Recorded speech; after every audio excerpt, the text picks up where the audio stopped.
Think இந்த ஒரு recipe யாருக்குமே தெரியாதுன்னு தான் சொல்லி நினைக்கிறேன். எல்லாருக்குமே பருப்பு ஒப்போட்டு இல்லைன்னா தேங்காய் ஒப்போட்டுனா தெரியும். பால் ஒப்போட்டுனா கேள்விப்பட்டிருக்க மாட்டீங்கன்னு நினைக்கிறேன். எங்கள் சைடில் வந்து இது ரொம்பவே ஃபேமஸ். ஒரு சில பேர் வந்து இதை பூரியில் செய்வாங்க. நாங்கள் எப்போவுமே சப்பாத்தியில் தான் செய்வோம்.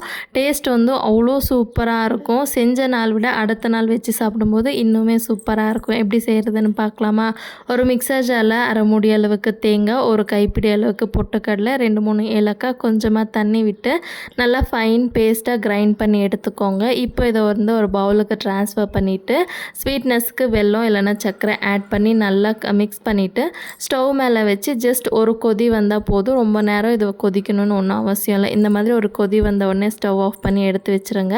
இப்போ நம்ம ரெகுலராக செய்கிற மாதிரி சப்பாத்தி சுட்டு எடுத்துகிட்டு ஒரு பிளேட்லேயோ இல்லைன்னா இந்த மாதிரி அகலமான பாத்திரத்தில் ஒன்றுக்கு மேலே ஒன்று போட்டுட்டு நம்ம ரெடி பண்ணி வச்சுருக்க இந்த பாலை வந்து மேலே ஊற்றி ½ அன் ஹவர் to 1 ஹவர் ஊற வச்சு சாப்பிட்டிங்கன்னா அவ்வளோ சூப்பராக இருக்கும். கண்டிப்பாக ட்ரை பண்ணி பாருங்கள். பாய்.